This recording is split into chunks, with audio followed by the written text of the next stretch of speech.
হাজার ডিপ্রেশন তো নিমিষেই চলে যাবে যদি একবার অন্তর থেকে রিয়ালাইজ করতে পারি আমি এমন রবের বান্দা যিনি ইন্নাল্লাহ আলা কুল্লি শাইইন কাদির। আমি তো এমন রবের বান্দা। Ajmer recording. Subscribe, like, comment, share করুন। ধন্যবাদ। এই পর্যন্ত, আজকের তারিখ পর্যন্ত আমরা সবাই নিজের মন মতোই চলেছি, যাই করেছি, যেটাই সিদ্ধান্ত নিয়েছি নিজের মনটাকে খুশি করার জন্যই নিয়েছি। ঝগড়া করলো নিজের মনের শান্তির জন্য করছি, কারো বদনাম করলো নিজের মনের জ্বালা মিটাইতে করছি। একটা আওয়াজ দিতে হবে, আরেকটু জোরে। এই পর্যন্ত যা করছি, সত্যি করে একটা কথা বলেন, মন থেকে আমরা কি আদৌ কেউ ভালো আছি? থাকলে হ্যাঁ বলেন, না থাকলে না বলেন। আমরা কি আদৌ কেউ ভালো আছি? নাই। হচ্ছে দিন শেষে আমাদের সবার রেজাল্টে, জোরে বলেন না ভাইয়া। আজকে আমি একদম ঠান্ডায় ঠান্ডায় কয়েকটা কথা বলবো। আমি সকলের উদ্দেশ্যে একটাই আবেদন, হাত জোর করে বলছি, মনের কানটা দিয়ে শোনার চেষ্টা করবে ইনশাআল্লাহ। আরেকটু জোরে। আর আমাকে একটু আওয়াজ দিয়ে সহযোগিতা করতে হবে। রাজি যারা আছেন একবার বলেন মারহাবা। এই মাহফিলের একটা শুরু আছে না? বলেন না একটু জোরে। আবার একটা শেষও। এই মাহফিলের সফলতা ব্যর্থতা শব্দটা আমাদের কাছে ব্যাখ্যা কি? যদি সুন্দরটা স্টার্টিংটা সুন্দরভাবে হয়, কোরআন তেলাওয়াত দিয়ে স্টার্টিংটা হয়, মাহফিলের শেষ পর্যন্ত মানুষজনের উরি উরুস্তুল মানুষ হয়েছে, তারপরে আমরা সুন্দর করে শেষ করে আখিরি মুনাজাত দিয়ে সবার কাছে আল্লাহ তৌফিক দিলে তবরুক পৌঁছে দিয়ে যার যার ঘরে চলে গেল। মাহফিলের মধ্যে বক্তারা এসে একদম সুন্দর করে আলোচনা করলো, বাস মাহফিল সাকসেস, এটাই আমরা মনে করি। কিন্তু সফলতা মাহফিলের এটা নয়।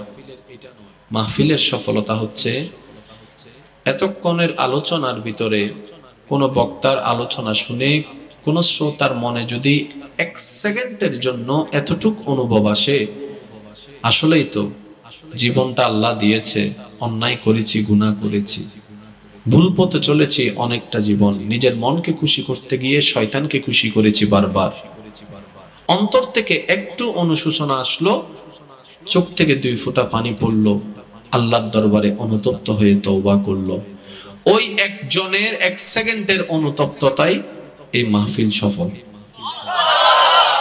আর একটু জোরে।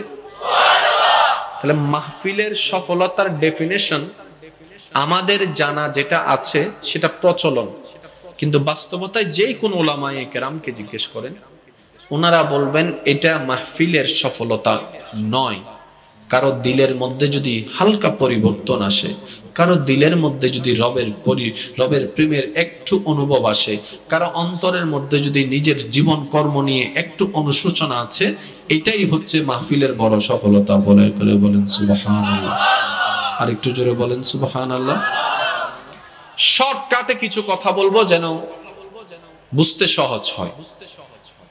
এটাকে আপনি কোরআন বলেন, এটাকে আপনি কিতাব বলেন, আপনি এটাকে কালামুল্লাহ বলেন, যেটা ইচ্ছা সেটা বলতে পারবেন। কিন্তু সমস্ত বলার পিছনে যেটা মেইন শব্দ কাজ করবে সেটা হচ্ছে আমাদের গাইডলাইন।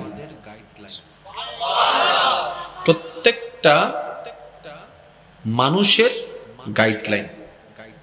কথাগুলো একটু খেয়াল করবেন, আবার বলছি, প্রত্যেকটা মানুষের জীবনের গাইডলাইন কোরআন।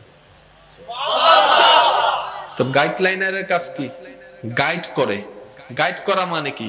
কখন হ্যাঁ, কখন না, কি করবা, কি করিও না, কতটুক করবা, কতটুক করিবা না, কতটুক যাবা, কতটুক যাবা না, কি করবা, কি করবা না, কিভাবে চলবা, কিভাবে চলবা না, এভরিথিং, সবকিছু গাইডলাইন হচ্ছে এই কোরআন। কাদের জন্য? গরুর জন্য, ছাগলের জন্য, হাঁসের জন্য, কার জন্য? জোরে বলেন, আরো জোরে বলেন, আরো জোরে বলেন। তাহলে আপনারাও বলেছেন মানুষের জন্য, কেউ কিন্তু একবারও বলেন নাই মুসলমানের জন্য। না সুবহানাল্লাহ না হলে যাইতেন নয় সামনে আগে। ইসলাম মুসলমানের নয় সবার, আল্লাহ মুসলমানের নয় সবার, নবী রাহমাতুল লিল আলামিন মুসলমানের নয় সবার, কোরআন মুসলমানের জন্য নয় সবার। তো মুসলমানরা কিভাবে পেল? বলে যে সবার জন্যই ছিল। মুসলমানরা ভাগ্যবান এই কারণে, গ্রহণকারী কেউ ছিল না, মুসলমানরা গ্রহণ করে নিয়েছে। সুবহানাল্লাহ। এই জায়গায় আপনি শ্রেষ্ঠ। এই কোরআনটা সবার কাছে এসেছে, বুঝার জন্য বলছি, সবার দ্বারা দ্বারা এসেছে, কেউ নেয় নাই। কিন্তু আপনি সেই সৌভাগ্যবান যে কোরআনটাকে শ্রদ্ধার সাথে গ্রহণ করে নিয়েছেন। নবী রাহমাতুল লিল আলামিন সবার কাছে এসেছে, কেউ মান্য করেনি। আপনি কি মান্য করে নিয়েছেন? ইয়া রাসূলুল্লাহ, আমি আপনাকে আল্লাহর প্রেরিত নবী বলে স্বীকার করে নিয়েছি। তাহলে আপনার দামটা কোথায় বেড়ে গেল? মাননেওয়ালা কেউ নাই, আপনি মাননেওয়ালার দরে চলে গেলেন। ওই মাননেওয়ালার দলে যেই মাধ্যমে যাই সেটার নামই হচ্ছে ঈমান, সেটার নামই বিশ্বাস। অর্থাৎ কোরআনকে কেউ বিশ্বাস করেনি, আপনি করেছেন। নবীকে বিশ্বাস কেউ করেনি, আপনি করেছেন। এক আল্লাহকে বিশ্বাস কেউ করেনি, আপনি করেছেন। এবার আপনি ভেবে দেখেন আপনার ভাগ্যটা কত ভালো। হাজার ডিপ্রেশন তো নিমিষেই চলে যাবে যদি একবার অন্তর থেকে রিয়ালাইজ করতে পারি আমি এমন রবের বান্দা যিনি ইন্নাল্লাহা আলা কুল্লি শাইইন কাদির। আমি তো এমন রবের বান্দা যিনি রব্বুল আলামিন। আমি তো এমন নবীর উম্মত যিনি রাহমাতুল লিল আলামিন। এর চাইতে বড় খুশির বিষয় আর কি হতে পারে? আর যেখানে খুশি আনন্দ চলে আসে সেখানে ডিপ্রেশন থাকে। আমরা ডিপ্রেশনে কেন ভুগি জানেন? আমি ছোট্ট একটা কথা বলি আমার অভিজ্ঞতা থেকে।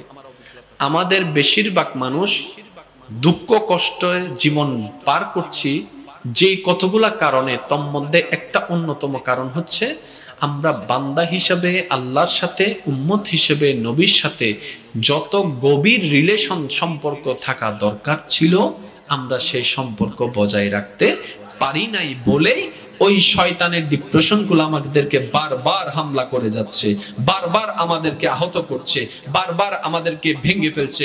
আবু বকর সিদ্দিকের জীবনটাকে একটু পর্যালোচনা করেন, আপনার জীবনকে সামনে রাখেন। আপনার জীবনের কষ্ট সিদ্দিক আকবরের জীবনের কষ্টের সামনে কোনো কিছুই না। আপনার আমার জীবনের কষ্ট ওমর ফারুকের জীবনের সামনে কিচ্ছুই না। আপনার আমার জীবনের কষ্ট ওসমান ও আলীর জীবনের সামনে কিচ্ছুই না। আপনার আমার জীবনের কষ্ট হযরত আমির হামজার জীবনের সামনে কিচ্ছু না।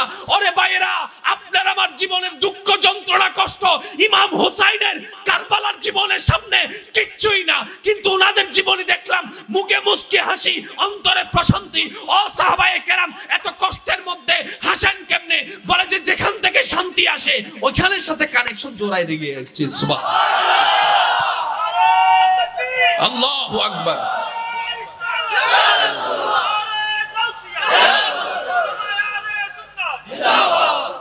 সত্যি করে একটা কথা বলেন, এই কথা যতই আপনি অস্বীকার করেন দিন শেষে ঘুমানোর আগে এটাই মানতে হবে।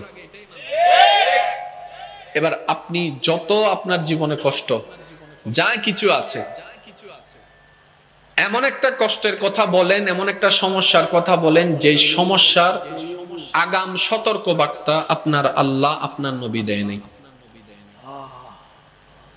এমন একটা সমস্যার কথা বলেন যে সমস্যার সিচুয়েশনে আপনি পড়লে কি করতে হবে এমন পরামর্শ আল্লাহ এবং নবী দেয় নাই। এমন একটা সমস্যা দেখান, জোরে বলেন না, আর একটু জোরে। এবার আমাদের ডাক্তার সেক্টর আছে না নাই? সব ডাক্তার কি এক নাকি বিভিন্ন রোগের বিভিন্ন ডাক্তার? এবার আপনার যে প্রবলেম আপনি সেই ডাক্তারের কাছে যাবেন।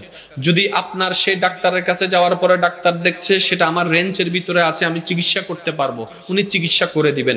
যদি দেখে যে না এটা তো আমার সাবজেক্ট না, সাথে সাথে উনি রেফার করে দেয় অমুক ডাক্তারের কাছে যাও। কেন রে ভাই ডাক্তার, আপনিও তো ডাক্তার। বলে যে তোমার যে প্রবলেম সেটার চিকিৎসা আমার চাইতে ভালো আমার অমুক ভাই দিতে পারবে, তুমি ওনার কাছে চলে যাও। তাহলে একটু খেয়াল করে দেখবেন এই রোগের জন্য এই ডাক্তার, এই রোগের জন্য এই ডাক্তার, এই রোগের জন্য এই ডাক্তার, এই রোগের জন্য এই ডাক্তার, এই প্রবলেমের জন্য এই সমাধান, এই বিষয়ের জন্য এই সেক্টর, থানা আলাদা, আইন আলাদা, আদালত আলাদা, মেডিকেল আলাদা, হসপিটাল আলাদা, চেম্বার আলাদা, স্কুল আলাদা, কলেজ আলাদা, মাদ্রাসা আলাদা। আপনি যখন ছোট থেকে পড়া শুরু করবেন, আপনাকে নার্সারি নুরানি থেকে শুরু করতে হবে। আর একটু জোরে বলেন না। এবার যখন আপনার সেই ধাপটা শেষ, আপনাকে প্রাইমারিতে চলে যেতে হবে। প্রাইমারির ধাপ শেষ, তারপরে ধাপে যেতে হবে। তারপরে ধাপ শেষ, তারপরে কলেজে যেতে হবে। তারপরে ধাপ শেষ, তারপর আপনাকে ভার্সিটিতে যেতে হবে। ভার্সিটির ছাত্র কলেজে থাকতে পারবে না। অর্থাৎ এক একটা বিষয় যখন আমাদের প্রয়োজন হয়, আমাদেরকে এক এক দিকে যেতে হয়, এক একজনের কাছে যেতে হয়। কিন্তু বড় মজার বিষয়, আনন্দের বিষয়, অদ্ভুত বিষয়, কত সুন্দর বিষয় দেখেন। আপনার জীবনে এই সমস্যা, চলে আসুন কোরআনের দিকে। এই সমস্যা, চলে আসুন কোরআনের দিকে। আপনার এই জানা দরকার, চলে আসুন কোরআনের দিকে। এটা জানতে হয়, চলে আসুন কোরআনের দিকে। এবার বান্দা বলে, আল্লাহ কোরআন তো আমি বুঝি না। এবার আল্লাহ পাক রব্বুল আলামিন বলে, থিওরিক্যাল কোরআন দিয়ে দিলাম, বুঝার জন্য প্র্যাকটিক্যাল নবী মুস্তাফাকে দিয়ে দিলাম। সুবহানাল্লাহ। হাজারটা সমস্যার সমাধান এক জায়গায়। আরেকটু জোরে, আরেকটু জোরে। মাথা ব্যথার জন্য এই ডাক্তার, পেট ব্যথার জন্য এই ডাক্তার। ইনার বাড়ি 2 মাইল দূরে। সকালে যখন মাথা ব্যথা, ওনার কাছে গেলাম। রাতে যখন পেট ব্যথা, ওনার কাছে গেলাম। পরের দিন যখন হাত ব্যথা, ওনার কাছে গেলাম। পরের দিন যখন হাঁটু ব্যথা, ওনার কাছে গেলাম। পরের দিন যখন কান ব্যথা, ওনার কাছে গেলাম। নাক কান গলার কাছে আলাদা গেলাম। ব্রেনের জন্য আলাদা গেলাম, হার্টের জন্য আলাদা গেলাম, কিডনির জন্য আলাদা গেলাম, হার্টের জন্য আলাদা গেলাম। এবার বিভিন্ন প্রবলেম নিয়ে গেলাম। এবার ডাক্তারের কাছে গিয়ে বললাম, ডাক্তার ব্যবসা করব। করো, কিভাবে করলে ভালো হয় আমি তো জানি না, আপনি একটু পরামর্শ দিন। ডাক্তার বলবে, তোমার যে প্রবলেম সেটার সমাধান আমার কাছে নেই, একজন ভালো ব্যবসায়ীর কাছে যাও। একজন ভালো ব্যবসায়ীর কাছে যাও। এবার ব্যবসায়ীর কাছে গেলাম, 2 নম্বর ব্যবসায়ী। তখন সে বলে, ভাই আমি তো 2 নম্বরই শিখতে আসিনি, 1 নম্বরই ব্যবসা করতে চাই, কামাবো কম, বরকত হবে বেশি, এমন ব্যবসা করতে চাই। এমন ব্যবসা করতে চাই যেটা দুনিয়াতেও লাভ হবে, পরকালেও লাভ হবে। আমি 2 লাভ একসাথে চাই। তখন সেই ব্যবসায়ী বলে, তাহলে আপনি আমার কাছে আইসা লাভ নাই, আপনি যে কোনো একজন উলামায়ে কেরামের কাছে চলে যান, উনি আপনাকে সুন্দর পরামর্শ দিবে। এবার যেতে যেতে ভাবতে লাগলো, মসজিদের একজন ইমাম সাহেব, ওনার ডিউটি হচ্ছে 5 ওয়াক্ত নামাজ পড়ানো। উনি কি ব্যবসা বুঝবে? উনি তো ব্যবসার আও বুঝে না, ব্যবসার নাও বুঝে না। উনি কি ব্যবসা বলবে? বলে যে এখন উনার কাছে যেহেতু যেতেই বলেছে, একটু যাই না। এবার হুজুরের কাছে, উলামায়ে ইকরামের কাছে যখন গেলেন, উনি বললেন, কয়েকটা কোরআনের আয়াতকে সামনে রেখে বললেন, এই এই এই নিয়মে করবেন, এই এই এই নিয়মে করবেন না। এবার সে প্রশ্ন করে, যদি বাজারের দাম এমন হয়, তখন উনি বলে যে এই যে এই তোমার সমস্যার সমাধান। উনি বলে যে আমাকে যদি কেউ এরকম করে, বলে যে এই যে তোমার সমস্যা। এবার উনি ভাবতে লাগলো, আমি সমস্যা কল্পনা করছি 2022 সালে। আপনি যেখান থেকে বলছেন প্রশ্ন করার সাথে সাথে উত্তর, এই প্রশ্ন করে আমি যে করব, আপনি জানলেন কিভাবে? উলামায়ে কেরাম উত্তর দেয়, জানা আমার নাই, কিন্তু তোমার মনে যে প্রশ্ন আসবে তোমার রবের জানা ছিল, তাই 1450 বছর আগে উত্তর জানাই দিয়েছেন। এটা না করা, সুবহানাল্লাহ বলবেন। একটা প্রবলেম দেখান যেটা এখানে সমাধান নাই, সবকিছুর সমাধান আছে। মনে রাখবেন, পাই না, ব্যর্থতা আমাদের। গবেষণা করি না, ব্যর্থতা আমাদের। যাচাই খোঁজ করি না, ব্যর্থতা আমাদের। কারণ রব তো বলে দিয়েছেন, তিবিয়ানুন লিকুল্লি শাই। আরেকটু জোরে, তিবিয়ানুন লিকুল্লি শাই। বান্দারে, অতীত থেকে বর্তমান, শুরু থেকে শেষ, যত রকমের প্রবলেম, প্রত্যেকটা প্রবলেমের সলিউশন আমি কোরআনের ভিতরে নাজিল করে দিয়েছি। এবার সে কোরআনকে যখন আপনি সাথে রাখবেন, সামনে রাখবেন, আপনি কিছুই বুঝবেন না। এমন কিছু আয়াত আছে, শুনেন আমি আপনাকে একটা কথা বলি। মাহফিল হচ্ছে, মনোযোগ আছে নাকি নেই? এই কোরআন কত পারা? অতীত থেকে বর্তমান, বর্তমান থেকে ভবিষ্যৎ, কিয়ামত পর্যন্ত, কিয়ামতের পর পর্যন্ত, জান্নাত পর্যন্ত সবকিছু, সবকিছু যদি ব্যঙ্গে ব্যঙ্গে part by part, part by part, part by part যদি এখানে উল্লেখ করতো, সত্যি করে বলেন তো কোরআন এটা কত বড় হইতো? আলগাইতে পারতেন? একদম শর্টকাটে বলি, মাহফিল হচ্ছে, মাহফিল হয়েছে, এক বাক্যে কথা শেষ, ব্যাখ্যা দনদ্দ দরকার নাই। তাহলে কোরআনটা আল্লাহ পাক রব্বুল আলামিন সবার জন্য দিয়েছেন। আল্লাহর মনসা ছিল এই কোরআন আমার বান্দাদের মধ্যে কিছু হাফেজ হোক।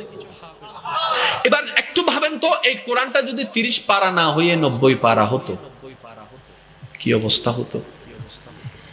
কোরআনে হাফেজ হওয়া কঠিন হয়ে যেত। আর একটু জোরে বলেন না। এবার রব্বে করিম কি করলেন?